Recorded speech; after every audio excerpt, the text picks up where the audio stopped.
antiplatelet is required, ticagrelor or prasugrel as a potent antiplatelet is preferred over the different studies for comparison of ticagrelor, aspirin and plain ticagrelor itself. But those all have shown that substantially less bleeding than ticagrelor plus aspirin without increasing the ischemic events over a period of 1 year. Now comes an IV antiplatelet, that's a congrelor. When we need to use congrelor, definitely in patients, those who are, these are the group of patients like those who are in shock, those who are unconscious. We need an urgent antiplatelet.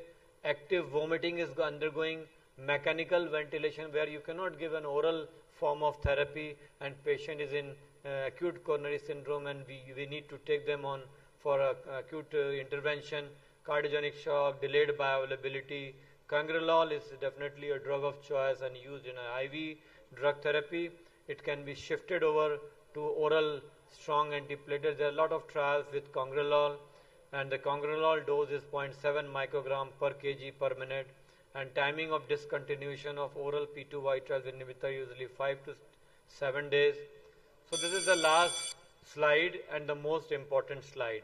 It's like suppose a patient of acute coronary syndrome, non-STEMI and unstable angina, the oral antiplatelet, the loading dose can be used, of ticagrelor with aspirin or a prasugrel with aspirin over. If clopidogrel is used, it has to be a higher dose, 600 milligram with aspirin, and the maintenance doses are similar, and the duration is usually 12 months. But if you are willing for an STEMI which is medically managed, you can have either ticagrelor. In medically managed patients of acute coronary syndrome, prasugrel is not a good drug, either ticagrelor or you can use clopidogrel. Patient with STEMI and primary PCI, clopidogrel has got no role. Ticagrelor or prasugrel are the two drugs. STEMI, those who are going for a thrombolysis, for initial 12 hours, definitely give a clopidogrel and with aspirin, and after 12 hours, you can continue with either a clopidogrel or you can shift over to ticagrelor. STEMI, medically managed, definitely you can take them on ticagrelor or a clopidogrel. And stable CAD patient, clopidogrel is a drug of choice. We don't need to give them a very potent one.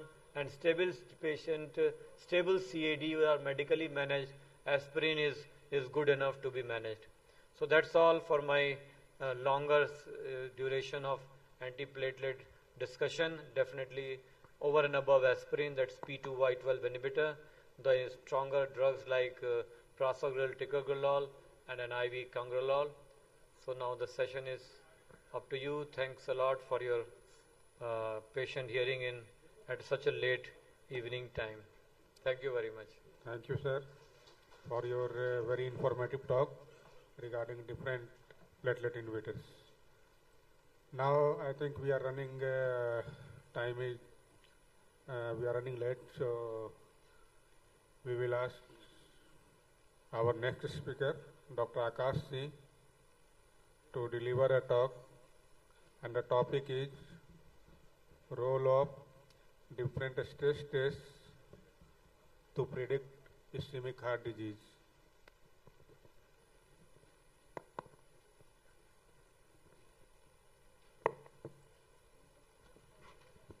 Good evening, everybody. This talk basically was Dr. Kamaldeep Chawla's talk, but he could not come, and I have been told yesterday night to deliver it.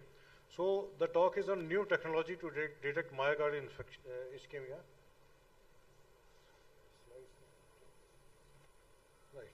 So heart disease is #1 cause of death in the world, and #1 cause in India also. 15% deaths in India were due to heart disease in 1990. Now the incidence is 28%. 90% of cardiac ischemia can be prevented by early detection. India will bear 60% of the world's heart disease burden in the next 2 years. And younger population is predominantly affected. So this is a new technology which is called Heart Trends, which is early cardiac screening for healthy individuals. Exclusively, it is for early ischemia detection. So this is a peer-reviewed, clinically proved technology, and is US FDA approved. As far as the Indian FDA is concerned, the Indian trials have been submitted and the approval is underway. There were two studies, the one done at the Mayo Clinic, which had 451 subjects reported in American Journal of Cardiology, and the second study was 1043 subjects reported in the Journal of American Heart Association. So what they say is that in conditions of coronary ischemia, the beat-to-beat heart rate variability decreases basically. So what this device does is to detect the beat-to-beat heart rate variability and to quantify it, and once you have a figure which is lower than normal, then it suggests that patient can have cardiac ischemia and further testing is required as per the numbers. So heart rate variability for risk assessment of myocardial infarction in patients of myocardial ischemia in patients without known coronary artery disease, the HRV detect this trial study, which it concluded that our data from large prospective international clinical study show that short-term heart rate variability testing can be used as a novel digital health modality for enhanced risk assessment in low to intermediate risk individuals without known CAD. Now the sensitivity of this test is 71% against the sensitivity of routine stress test, which is 33%. The negative predictive value is 97% against the TMT value of 94%. So you can see that the sensitivity is almost double basically, sort of more patients are picked up with this technology. The American Journal of Cardiology again, which 451 subjects, again the sensitivity was 77% against the sensitivity of TMT, which was 27%, and negative predictive value is very high. So this is the device. You can see that this is a belt which is worn. This is a mobile with which the device gets connected. The patient wears it for 20 minutes, and after 20 minutes this thing is switched off and the analysis is done with a FDA approved AI algorithm, and you get the values basically. Now if you compare with TMT, heart trends is more accurate, it costs less, no hassle, no stress is required, suitable for those who cannot perform TMT like handicapped, elderly, overweight, no dopamine is required, early detection of ischemia long before stress testing, not just replacing stress test. It is a complementary technology which is better, does not indicate ischemia location or percentage occlusion, not for those with established coronary artery disease. If you see treadmill is more valid for sports athletes who must perform under real stress. Treadmill has the advantage of identifying roughly the location of ischemia via the 12-lead ECG. Now with treadmill there is a fear and hassle of taking a stress test. It is less accurate, requires physical presence of physician, and sometimes you can have events also on treadmill. So heart trends is a safer alternative. Testing perform is, I told you, it takes 20 minutes. After 20 minutes the beat-to-beat variability is analyzed like we do in Holter monitoring, and in 1 to 2 minutes you basically get the report which is in numbers, which you will see. So the patient can just sort of wear the device and do it. There is no room, he does not have to run or walk or do some stress. He can do his routine activities. Subjects which are not suitable for this are who are very sick, who basically have conditions like atrial fibrillation, significant neuropathy, Parkinsonism disease, certain medications, mental stress and anguish, exertion during the heart trend test basically. So all of these are contraindication, or they would not basically favor placing this machine. So it is for patients who are otherwise healthy, where you want to detect the coronary artery disease. So they are low or intermediate risk, or they may not be having any risk factor also, you just want to test. And especially if they are having diabetes, they are having smoking, family history, dyslipidemia, men over 40, women over 50, other known cardiovascular risk factors basically. Exclusion criteria are those conditions which affect the beat-to-beat variability, the pacemakers, arrhythmias, established COT, atrial fibrillation, flutter, acute coronary syndromes, cardiomyopathies, previous cardiac surgery, severe pulmonary disease, clinical depression, intake of caffeine or energy drinks, known drug or alcohol dependence, present of LVBB, significant intraventricular conduction delay, or significant SCT deviation from baseline, athletes should use a treadmill to attain true target heart rate values. So these exclusion criteria we have already seen basically. Now there is a scoring system basically which you will see. Connection between heart trends and diabetes. Autonomic nervous system is involved in diabetes basically. Early detection of diabetes is also possible with this, and there is a current research going on in Denmark on this. About the device, it has clear device description is the heart trend software was employed as a measuring tool to present heart rate variability to qualified clinician review, edit and assessment. It provides measurement of the heart rate variability. Heart rate variability is a known method for analyzing the changes in heart rate over recorded duration. Subjects with low variability were suggested to be at increased risk of cardiac events. The heart trend device is based on novel algorithm for analyzing heart rate variability, which is constructed for multi-pod method based on physical mathematical description of complex time series. Multi-pod method generates several parameters, multipoles, where every single one describes the heart rate variability. It received CE mark in July 2013 and valid through 2024 for the product category. Software medical devices for diagnostic aid of ischemic heart disease using heart rate variability analysis. So these are the figures. If the heart rate variability basically is more than 2.6, then there are hardly any chances of cardiac ischemia. If the figure is between 2 to 2.6, then you can go for further testing, and below 2 is suggestive of a presence of significant coronary artery disease, and such patients which have figures below 2 should be further investigated for coronary artery disease.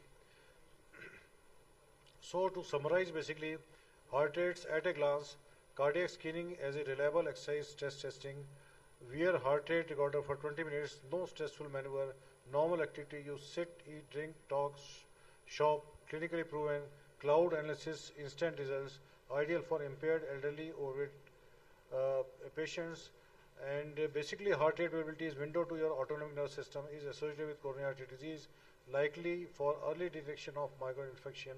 Heart rate analysis intervals captured using off-the-shelf heart rate recorders such as jogging steps during a short heart test at rest procedure. Clinical studies show that heart trends is a superior alternative to standard exercise stress testing. No effort, no radiation, no stressful maneuver. Make heart trends parts of your standardized annual checkup basically. So those patients who should not do stress tests should definitely go for this modality of testing. Thank you very much. Thank you so much, sir, for an extensive talk and telling us about the advantages of it. Shall we, any questions if we can have? I want to have one comment here that you already told that among the elderly persons, this heart rate is more suitable. But elderly persons are also suffering from autonomic dysfunction, especially diabetic one. So we have to first rule out autonomic dysfunction, otherwise it will give the wrong result. Conditions which affect the heart rate variability should be ruled out, and these patients are not suitable for this testing.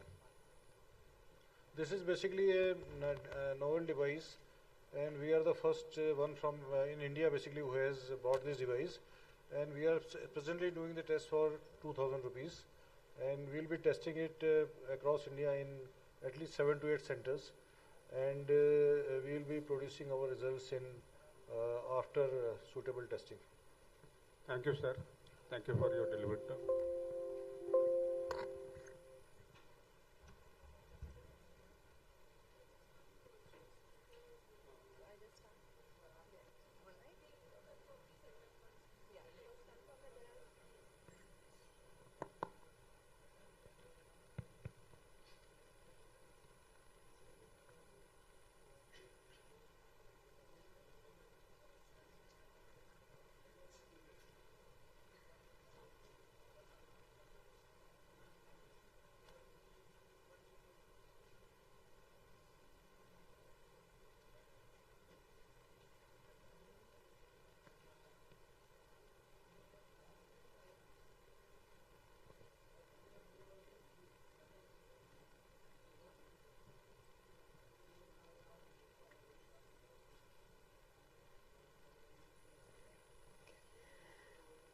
Good evening, and I welcome you all.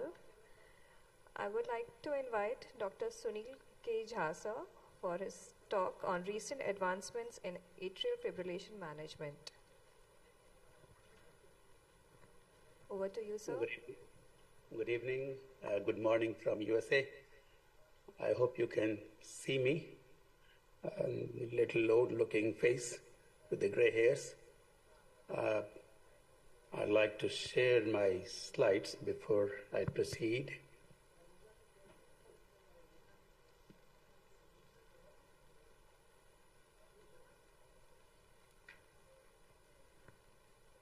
Can you all see my slides? If someone can respond from there. Yeah, we can see your slides, sir. You're visible. Good evening. We are running late. It's late for India. It's close to what? We are about 25 minutes late. But I'm given, I believe, half an hour time. I was watching a couple of talks, and my eyes were mostly on those watch, running fast, so I was a little worried. So I'll try to finish in half an hour, but I may exceed a bit, 5-7 minutes, if you excuse me. I believe this is the last talk of the evening. Is it okay, Dr. Sinha? Yes, sir. Okay. This is perfect. Go ahead. Go ahead. You want to proceed or should I start? Yeah. Thank you, Ajayji, and if other chairperson is there, for your kind introduction to clinical cardiac I have not introduced you. Okay, if you can proceed, that's fine. Can I do it if time permits? I'll just give a brief introduction of Dr. Jha.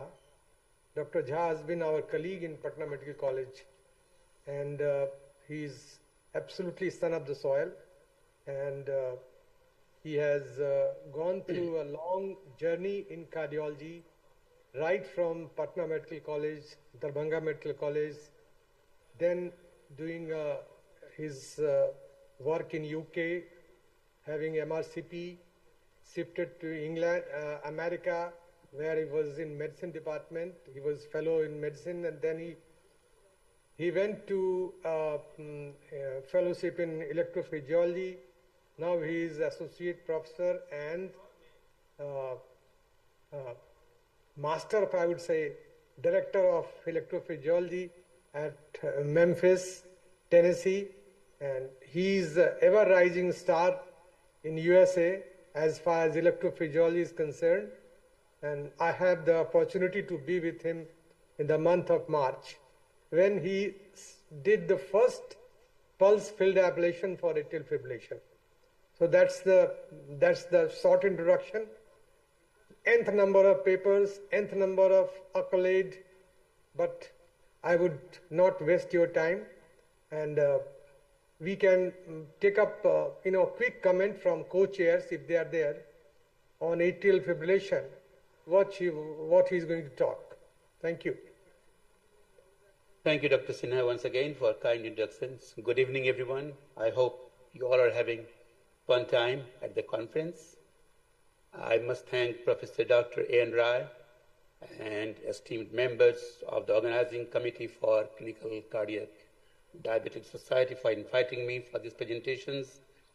I am honored to be part of this team of highly qualified and exceptionally brilliant physicians. I am purely a cardiac electrophysiologist, and I am director of Clinical Cardiac Electrophysiology Fellowship Program here at University of Tennessee. We run a high volume of atrial fibrillation program at our university hospital. So today, I am going to share the overview of some of the new and interesting concepts in the management of atrial fibrillations. This is the overview of my talk. Some part I will just zip through under the constraint of time. We'll talk a little bit about demographics of atrial fibrillations. What are the new pillars of atrial fibrillation management? What are the different approaches of AF ablation, different technologies, 2023 guideline for AF catheter ablation, and recently FDA approved novel technology of AF ablation, especially pulse field ablation, and what's the future where we are directing towards, what's the vision of potential developments, and non-pharmacological prevention of stroke in non-valvular atrial fibrillation if time permits. So, this is the new classification of atrial fibrillations. This is from 2023 guidelines update. Atrial fibrillation classification starts before we see the atrial fibrillation. So we divide it in stage 1, 2, and when the patient comes in atrial fibrillation, patient is already in stage 3. And then finally, stage 4. Let me elaborate it with this diagram. So stage 1, the patient is at risk of atrial fibrillation. That means patient has modifiable and non-modifiable risk factors. Modifiable risk factors are obesity, lack of fitness, hypertension, sleep apnea, diabetes, alcohol intake, and there are some non-modifiable risk factors. Genetics, you can't change it. Age, you can't change it. Male sex, you can't change it. Then stage 2, there are the pre-AF conditions though. These are, the patient has evidence of a structural or electrical findings further predisposing a patient to atrial fibrillation. Like somebody had atrial enlargement, frequent atrial ectopic, short bursts of atrial tachycardia, patient already had atrial flutter. And there are some other AF risk scenarios, like patient has hypertrophic cardiomyopathy, neuromuscular disorder, thyroid dysfunction, heart failure, valve disease, coronary artery disease. These are all pre-AF risk factors. Then comes the atrial fibrillation stage 3, which is divided into 4 stages, stage 3A, 3B, 3C, and 3D. That's the typical classifications what you used to do. Paroxysmal, when the patient comes and goes in atrial fibrillation within 7 days of onset. Persistent atrial fibrillation, when it is more than 7 days to a year. More than a year, then long-standing persistent atrial fibrillation. And if you do successful ablation, any of these stages, and these stages can shift to the different stage. Paroxysmal can become persistent, can become long persistent. And these stages can come back to paroxysmal atrial fibrillation also. So if you do successful AFib ablation, then you call it 3D. So if I say this patient has a stage 3D atrial fibrillation, that means he already in atrial fibrillation was ablated successfully. And you can see that, and then finally, stage 4, that is a permanent stage of atrial fibrillation. Whatever you do, it is not going to go away. The treatment of modifiable risk factors go all along all these stages, okay? Let me just quickly zip through the prevalence and incidence of atrial fibrillation. It's the most common sustained arrhythmia, expected to reach a prevalence of 12 million people by 2030. I'm talking about in US. The prevalence of AF is increasing worldwide. People are living longer. The longer they live, the more propensity towards developing atrial fibrillation. So this says the prevalence, 50 million people are estimated to be having atrial fibrillation by 2020, and at least 5.6 million, this is 2015 record, people had atrial fibrillation in United States. Overall time risk was 30 to 40% in the Caucasians, 20% in African American, and 15% in the Asian individuals. If you count all the Medicare beneficiaries, that means what? Those are the patients who already have Medicare. Definitely, Medicare is given to those patients who they are elderly, and the outcome in 5 years after atrial fibrillation diagnosis was death in about close to 20% in 1 year, and close to 49 to 50% in about 5 years.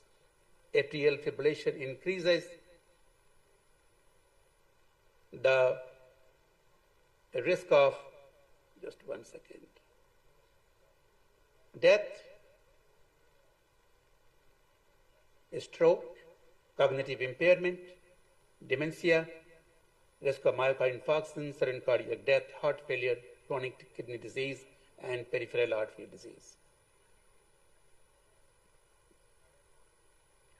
If you take at any stage, men and women, man is more prevalent in men as compared to women. And once an individual turns 40, the lifetime risk of developing atrial fibrillation is 1 in 4. This slide, I like it. This is the breakup at different stages, different age group. It tells you 3 things. As the age advances, we have more atrial fibrillation. At any age group, at any age range, men are more susceptible to atrial fibrillations than female. And at any age group, this trajectory that Caucasians are more susceptible than the black populations, than the Asian populations, that is maintained all through. Okay? So, out of all the Americans, those Native American Indians, they have very high incidence of atrial fibrillations, and they have statistically high incidence of a stroke also. Why? I don't know. These are the risk factors which are important for primary prevention of atrial fibrillations: hypertension, obesity, physical activities, alcohol consumption, smoking, diabetes mellitus. But if I give you questions, the board questions, that which are the elements have been shown that long-term benefit, all of them, but the major trials have been done for alcohol abstinence. So somebody had been alcoholic, taking too much alcohol, alcohol abstinence, they get free of atrial fibrillations. And aerobic physical exercise, that also has positive impact in the long-term basis for atrial fibrillation incidence. Sleep disturbance, I'm not going to go over all these. There are different kinds of sleep disturbance. Could be trouble falling asleep, nighttime awakening multiple times, early awakening, or groggy or sleepy in the daytime. Out of all, nighttime awakening multiple times have been found to be mostly associated with atrial fibrillation. Okay, cigarette smoking increases the risk. Alcohol abstinence, as I said, decreases AF risk. Weight loss among obese, that not only decreases the incidence of atrial fibrillations, they decrease the symptoms of the burden score as well as severity of the symptoms as well. And more physical activities, this is meta-analysis of different trials. They've all shown that aerobic exercise decreases the incidence of atrial fibrillation. Coffee looks nice, okay? There's a wrong concept. So far we know that, oh, I'm taking coffee, my heart starts beating fast, getting more PACs, chance of atrial tachyarrhythmia. Unfortunately, or fortunately for the coffee drinkers, caffeine does not increase the risk of atrial fibrillation. A systematic review and meta-analysis of different observational studies has shown that coffee could be useful, at least does not increase the incidence. Because it's what are the theory behind it? Caffeinated products may have anti-inflammatory effects. It is anti-vagal effects. You know, the vagus stimulation can cause atrial fibrillations, and it may prolong the left atrial effective refractory period. And this was big trial. This article came in JAMA Internal Medicine, and it's a large trial including 386,000 patients, and they compared that those taking 6 cups of coffee versus no coffee. Atrial arrhythmia was less in those taking 6 cups of coffee. Well, what's the practical implication of this? If a patient comes to me, doctor, what should I do? Take coffee or not? Now look, if you didn't have any problem, any arrhythmia, any premature beats, taking coffee, then you can go ahead, you can take moderate amount of coffee. But if you feel that coffee makes your condition worse, don't take it. But this is what it is. There are some EKG predictors, P-wave duration, longer the duration, more AFib. And then the longer PR duration. Longer the PR duration, more AFib. Is AFib heritable? There are hundreds of genetics. The genome has been found attached to atrial fibrillations, but we cannot pinpoint a particular genome that this is the one causes atrial fibrillation. But I gave you, this is important slide, those with lone atrial fibrillation, where no cause is known, especially in the young people, they have higher chance of at least one family member having atrial fibrillations. So I believe heredity plays more role in case of lone atrial fibrillation in the young people. Okay, we all know that if it increases the stroke, 15% of all these strokes in the United States can be attributed to atrial fibrillation. And it is associated with the increase in mortality from 1.3 to 2 times. And let me just switch the gear towards the management of atrial fibrillations. These are the 3 pillars of atrial fibrillation management. This slide I copied from 2023 guidelines. The first, I will go over optimize all the modifiable risk factors. And these are the modifiable risk factors. People can optimize it, chance of atrial fibrillation, or if atrial fibrillation has happened once, chance of further burden can go down. The second important part is the prevention of stroke. Stroke risk is very important. The third part is cut down the AF burden, rate control, and rhythm control, which I'll be spending some time on the rhythm control if time allows. Outcomes and efficacy, if you compare the drugs versus the antiarrhythmic drugs versus AFib ablations, there are tons of data, which I'm not going to go over in detail. They have shown that atrial fibrillation has been superior. So far, reduction in atrial fibrillation recurrence is concerned, 32% versus 53% recurrence rate in case of antiarrhythmic drugs. So antiarrhythmic drugs works about 30% of the cases. And then there is one trial came East AF-NET 4 trial where a lot of emphasis has been given to early rhythm control, either with less toxic antiarrhythmic drugs or catheter ablations. Catheter ablation in heart failure. If you look at Cabana trial, which is a major trial, atrial fibrillation ablation did not change the mortality. But if you look at the subsets of Cabana trial, where the patient had heart failure, atrial fibrillation ablation increased the survival, decrease the chance of hospitalizations, increase the quality of life. Then another trial was Castle AF trial, where also atrial fibrillation had been found to improve the quality of life in case of heart failure patients. So I'm not going to go over all the details. This was slide, there's early AF trial, where the patients who had undergone cryoablation, it significantly lowered. There was a 3-year follow-up. It came about 2 years ago. Significantly lowered the recurrence of atrial tachyarrhythmia, significantly lowered the progression to persistent AFib, significantly lowered hospitalizations, quality of life improved, low rate of adverse events, and significantly lowered the AF burden. So let me just change the gear further a bit. We do ablations, but there is a mechanism behind it. Dr. Hesseguera from Bordeaux, France, in 1998, came up with this concept that atrial fibrillation starts from one of the pulmonary veins. This was the landmark slides at that time, came in New England Journal of Medicine. The most of the times, the atrial fibrillation, 95% of the times, it starts from one of the pulmonary veins, but there could be other sources also, like coronary sinus, fossa opalis, SVC, and IVC. This is the slide. It shows that if you put the multipolar catheter in the pulmonary veins and record it, these are the ectopics during sinus rhythm. And you can see that ectopics initiates the atrial fibrillation, and these all multipolar channels are recording the patient has gone into atrial fibrillation.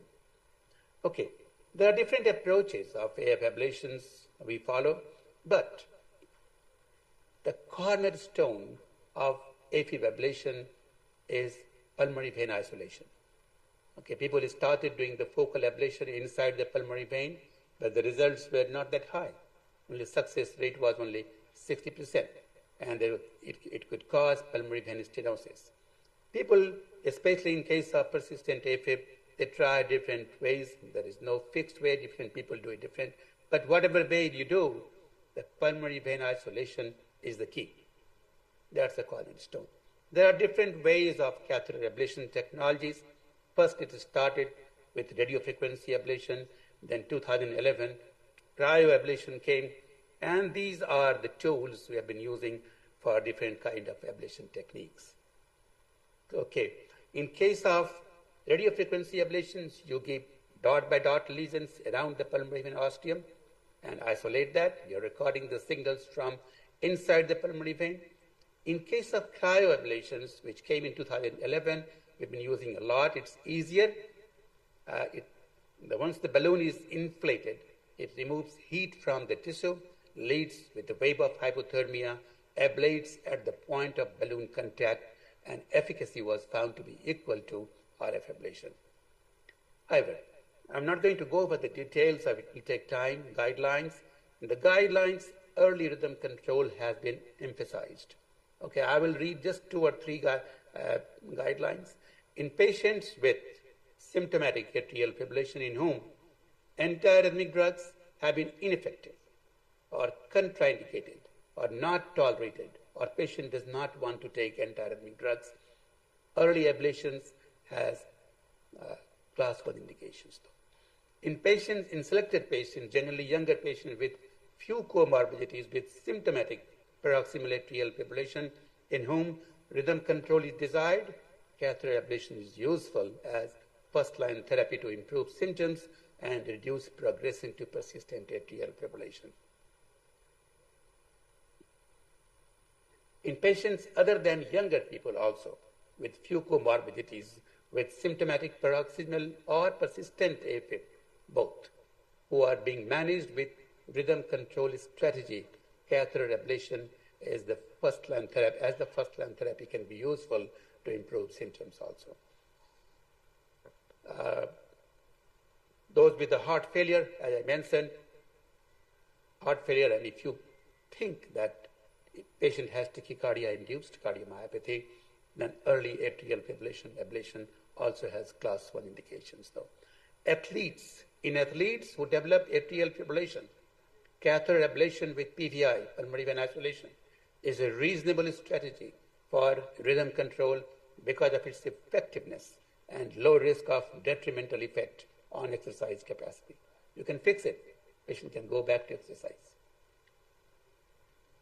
But everything comes with some complications, phrenic nerve complications, atrioesophageal fistula could be a deadly complications, vagal nerve injury, hypomotility, and pulmonary vein stenosis, which we don't see nowadays because we are not inside the pulmonary vein. We are burning or freezing outside, but there are complications. Other minor complications which can happen. So the new concepts of pulsed field ablations came up. It has been in the research for nearly 15 years. It's a non-thermal, tissue-selective cardiac ablation, and I will just tell you the biophysics of pulsed field ablations. These are the thermal way, radiofrequency ablations, cryoablations. These are the possible complications attached to them. You can see this slide. These radiofrequency, it can affect the esophagus, it can damage the phrenic nerve. Same with cryoablations, but with case of pulse field ablations, esophagus remains intact and there is no harmful effect on the nerve. Okay. Whenever the new concept, especially the new procedure comes, what are the things we look for? Number 1, does the procedure work? Number 2, is it safe to do that? Number 3, does the effect have durability? Once whatever you have done, is it going to last long? So these are the things we look for. Okay. So this is a different smaller studies and showed that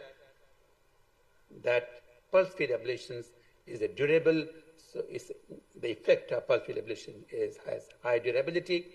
And let me just tell you how it works. It's a non-thermal. It induces apoptosis. What is apoptosis? Programmed death of myocardial cells through irreversible electroporations. It gives a very minor degree of shock to the myocardium, which leads to electroporation here. Electroporations and the myocardial cells contents exit through those pores, causing non-thermal cell death. Okay. When you give pulse field ablations, it's not always okay without any complications. You have to be optimized. What is the meaning of optimized pulse field ablations? A strength and duration of the pulse field applications has to be maintained. If you just give one or two lesions, that electroporations may not be effective, cells may come back. Then comes, this is called reversible electroporations. So we try to stay in this green zone. Green zone is the non-thermal, irreversible electroporations. You don't damage anything else, but you have caused the permanent effect on the myocardial cells. If you go too much, it can also cause irreversible electroporations, but there can be a thermal effects. We try to avoid, but the machines are so well geared that it delivers the optimized pulse field applications. So we stayed in this gray area. Okay, so you give pulse field ablations, cardiac myocytes, they are ablated, but all the other structures, including esophagus, nerve cells, and vascular smooth cells, they are intact. Okay, let me quickly tell you how it looks. There are different kind of catheters, but the most commonly used, there are two, Pulse Select from Medtronic, and this is Parapulse from Boston Scientific. That's the para-drive steerable sheath.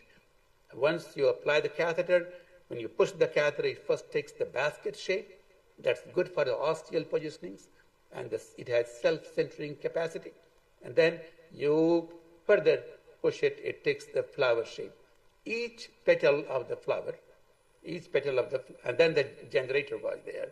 Each petal of flower has multiple electrodes, 4 electrodes, and the size comes in 31 and 35 millimeter. And if I can play this, okay, it's working, okay. This is how it goes. So we have crossed, we go to the ostial area with this basket shape. You see that each spline has 4 electrodes, the silver one. The third electrode we can pace and record also. But then it goes to flower shape, bigger areas in the antrum, and it causes the ablations very quick. So quick, you'll be surprised. That's the Parapulse catheter. The myocardial cells, they are affected. You will see that soon. Myocardial cells, they are damaged. Nerve cells, esophageal smooth muscle cells, and the vascular smooth muscles, they remain intact. Okay. And how we apply, what's the workflow? So in the basket shape, you go to the ostial area, give at one point, okay, 2 applications. Then rotate the catheter 36 degrees, give another 2 applications. Then you go into the flower shape, it's a bigger area it covers, 2 applications, then rotate in 2 applications. So 8 applications, I'm done with one pulmonary vein. And this is how it looks. Immediately, when you give the pulse field ablations, this is the pulmonary vein potentials, it goes immediately off. 1 or 2 applications is clear, they're gone. But if you leave it there, it may be reversible. That's why they say that give multiple applications. And so, does it work? Acute isolation, if you apply the optimized biphasic pulse field ablations, was 100%. Okay, 30 days is still 96% with the optimized biphasic, they are isolated. 365 days, still about 85%. These are remarkable numbers, so significant numbers. You won't see any other procedures.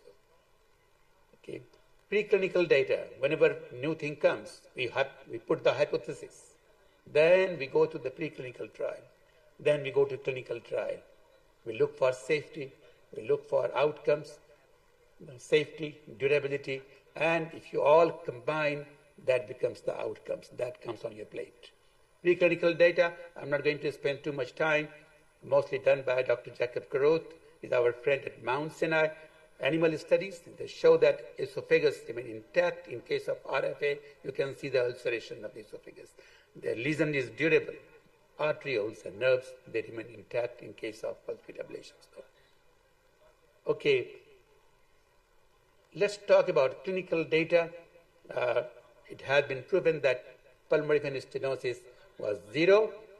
The esophageal involvement, they did the cardiac MRI, and it's very homogeneous effect on the esophagus, and that doesn't last, go away. In case of RFA or cryo, you can see that irregular gadolinium enhancements. There may be some hemorrhage within that, and that lasts longer. Esophageal safety was very important. PFA did not induce any signs of esophageal injury on cardiac MRI. So the chronic data, I already mentioned that one. The 3 trials, they were feasibility and durability trials, small trials. Impulse, PEFCAT, and PEFCAT-2. PEFCAT-2 included atrial flutter and atrial tachyarrhythmia also. The total number of patients, 121 out of all these 3 trials. This came out in 2021. And overall mean total procedure time was, full cohort was 96 minutes. And this is 100% electrical PVI achieved in the beginning. And then if you give the optimized biphasic, 96% of the pulmonary veins were still durably isolated.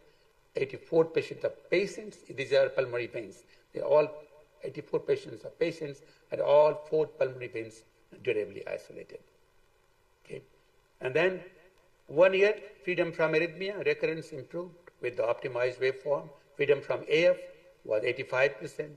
Freedom from atrial fibrillation, flutter, and atrial tachycardia was 85%. Okay. 3 years outcome is still beyond acute events. No ablation-related adverse events were found, and repeat ablation was only in 12.8% of the people.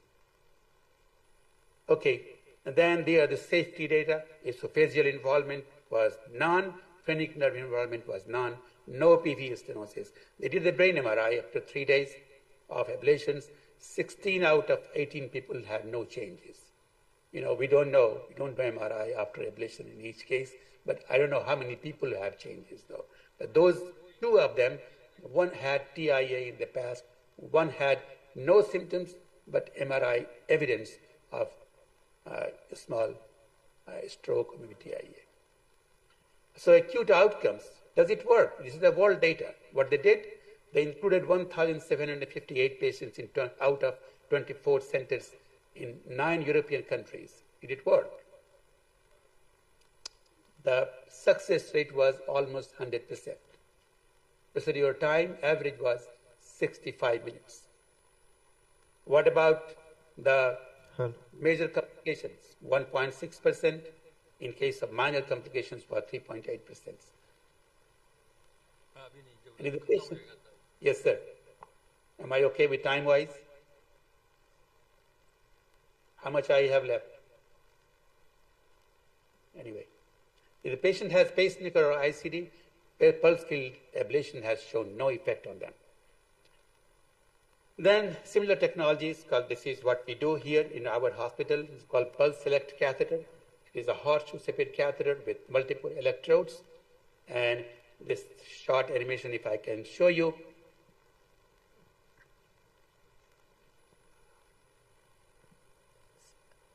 Sir, I would like you to take 2 more minutes to conclude. Okay.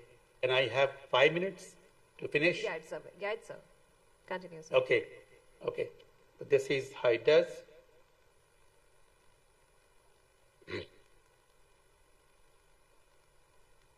This is hard to go.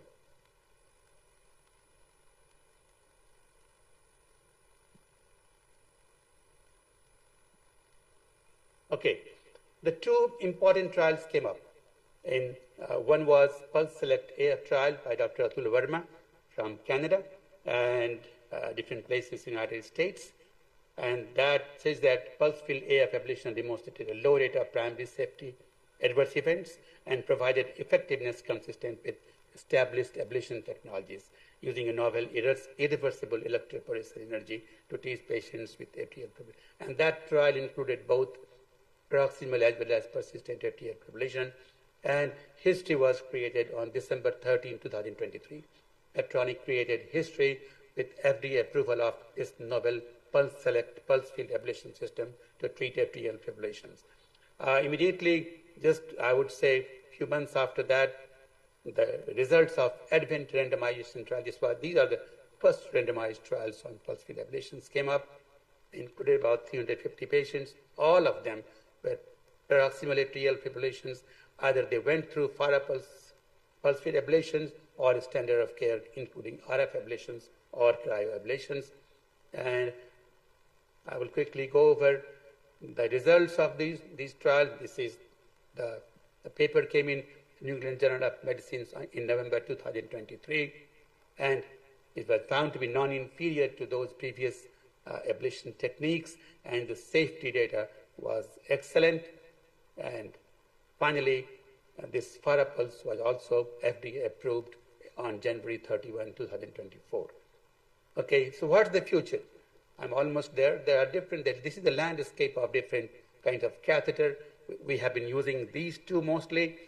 The one which really coming up close, and this is called Medtronic Affera catheter. The beauty of this, the same catheter, you can do RF ablation just by switching the gear, or you can do PF ablations, and also you can do electroanatomical mapping. So this is a combo catheter, I say. These are the PFA, and these red ones are the RFA.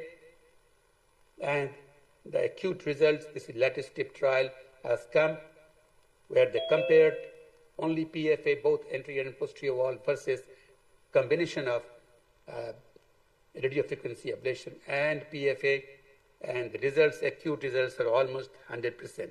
Different kind of arrhythmia they treated. Not only PVI, CTI blocked, roof line, mitral isthmus line, acute box isolation. The chronic results have not been out. I'll be done in 2 minutes. But PFA has been tried for atrial flutter. PFA has been tried for AVNRT. PFA has been tried for ventricular tachycardia also. And this was the one we started here. Okay, go there.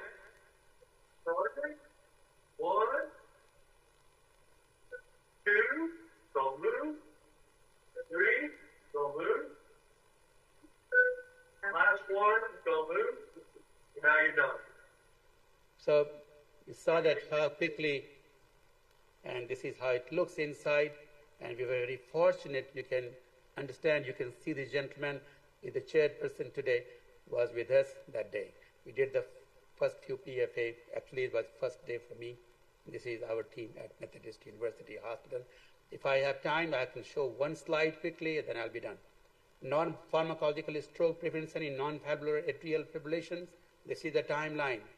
The most common device used for left atrial appendage occlusion is Watchman device, which came to the market in 2015 after these trials. 2018, the different kind of Watchman came called Watchman Flex, and 2023, the current Watchman Flex Pro came, which I've been using. And these are the change in the morphology of the Watchman.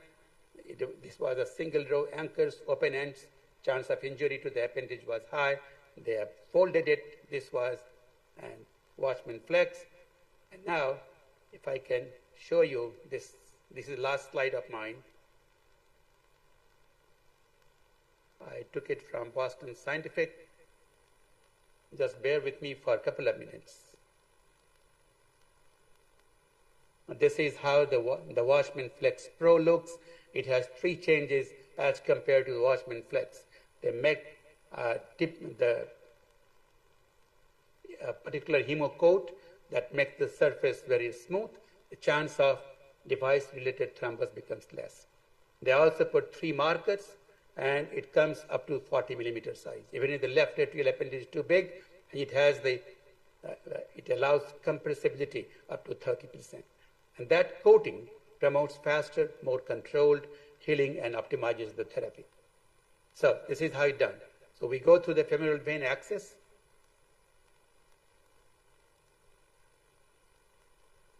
And we use the versa-cross sheath mostly to cross from the right to the left atrium. We come down to fossa vallis. And this pictal wire has the capacity of doing cautery. We have already crossed to the left atrium. Immediately it takes pictal shape. Chance of damage to the wall of left atrium is not there. Everything comes out. Then we put the pigtail catheter, normally used for the cardiac cath, and that goes in the left atrial appendage. For better shape and further measurements, we shoot some intravenous contrast, minimal amount, takes the measurement of the landing zone. You can see this is the left circumflex artery here. And once we have done that, then the pigtail comes out, and then अभी daily duty करता है Pankaj and then the क्या करता है जैसा takes the bulb shape. इतना झूठ बोला Happy with this. भगवान उसका अपना दो गाड़ी में है हाँ हम तो मालूम है आपको बोला दो गाड़ी है Not सब happy चीज with this. झूठ We है can तुमको reposition it, अरे तुमको engage it, reposition it, and finally the watchman is deployed. Then we go through something नहीं। called look for the position, तो बोला कि look for the size. इसको ही चलिए हाँ क्या नाम है If we can make it mute, please, in the background. I'm getting noise. And then we see the anchor, and finally, उसके बाद आके काम किया डॉक्टर मधु के यहाँ जगह देखा and then size, how much compression it is, up to 30% is good. And finally, we go to give the color flow, that make sure the seal is good between the watchman and the left atrial appendage wall. That's my last slide. And to conclude, after the watchman, what we do, there are two kinds of protocol. We can put the patient on oral anticoagulant therapy and aspirin for 45 days, then dual antiplatelet therapy to continue for 6 months, and then only one antiplatelet therapy to continue. The newer watchman devices, they give you a liberty that from day one, you can go for dual antiplatelet therapy without any anticoagulations for 6 months. And after 6 months, only one antiplatelet, mostly aspirin or clopidogrel, will continue. So that's about it. It's almost going to go.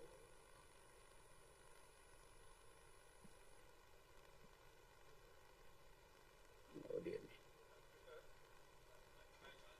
So to conclude,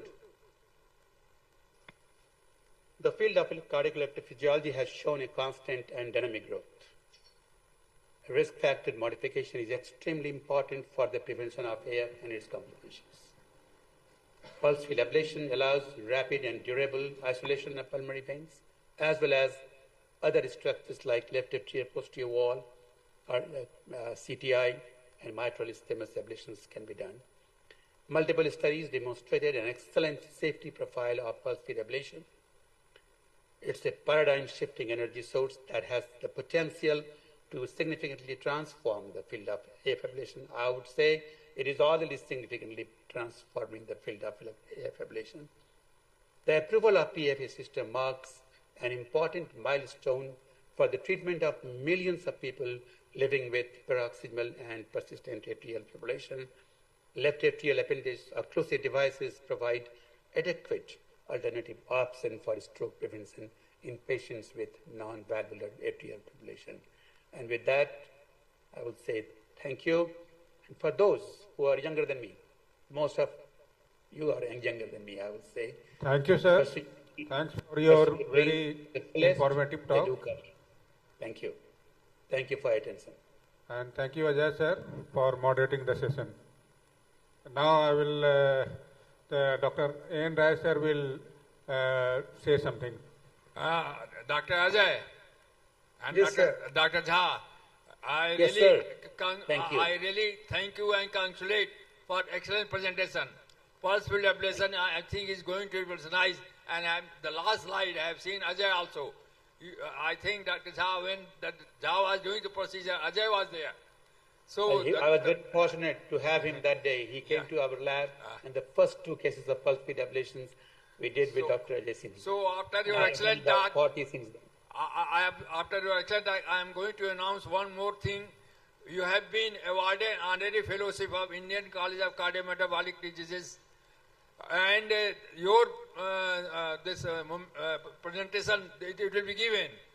The memento will be given to Dr. Ajay. Once he comes, a certificate and memento will be given to Dr. Ajay. So Thank you, since sir. in your Thank you. absence we are doing this, but physically it will be presented to Dr. Ajay, who will hand over to you. certificates Yes, sir. and medal. Sunil will be coming in the month of I will February. be coming in February to India. Oh, we so will definitely then like to do that. then we can have one more CME, and then we can Absolutely, sir. present at Absolutely, Patna. sir. Yeah. So Ajay, Yes, sir. really it was very nice to hear Dr. Jha. It was an excellent Thank you, presentation. sir. Thank you very much. It was an honor to be with this team of exceptionally bright people, and you have done marvelous job in founding this excellent society, which is involving so many exceptionally and brilliant physicians all over India. So thank you and congratulations once again. Thank you once Will be again. in touch. My contributions to cardio diabetes, and he is the source of my connections to different conferences in India. Thank you for doing. Dr. Rai is, he's the soul of everything. What we do But for anyway, this organization. I think I have got a person like Dr. Ajay, who is Yes, sir. always with me. Whatever decision I take. Ajay ji was my senior, Oh. but I have learned the most from Dr. Ajay Sinha. Okay, more from my teachers. We're in the same unit, Dr. Sivanarayan Singh, which I respect the most. I think the best clinician I have seen in the world. I have been to different countries, including England, America, and it's unparalleled to have Dr. Singh with us. This is a gratitude But, to Dr. Sivanarayan Singh, really. Dr. Sivanarayan Singh, and this is, we used to sit down in the ER, and Ajay ji used to start all the concepts and everything. Okay, so Ajay ji has been a leader in Patna, so far academic part is concerned. After Dr. A.K. Thakur, then Ajay ji he has presented multiple speakers in Patna and has enriched the physicians of Patna with all this academic involvement. And I remember 2006, we had a big conference. Ajay ji was the, I would say, MC of the program. And since then, he has invited me multiple times. After Dr. Thakur left the world, I'm still, I'm able to deliver whatever I know to my colleagues in Patna or in India. That's through Dr. Ajay Sinha. Thank you, I thank went you. to PSI 2022 because of him. His network is superb in India. And then this is, India and US also. He participates in all our grand rounds. That's phenomenal. Okay. So I'm very fortunate to have him as my senior colleague and my teacher. Thank you once again to both of you. Thank you. Thank you. Thank you. And with this, Thank we you. conclude the program. Thank you. Thank you so much. Thank you, sir. Thank you very much. Thank you, Ajay ji. Sorry, due to paucity of time, we could not have the second talk, which you have proposed. Okay, sir. Okay. Yeah, Okay. because paucity of Thank you. time. Right, sir. Thank you. Okay. Bye-bye. Enjoy the Now I humbly conference. request Dr. Harmohan Sahu to kindly come forward for the felicitation of our esteemed chairpersons, Dr. Lavanya Anuranjani, Dr. Jyoti K. Dinkar, and Dr. Sudhir Kumar.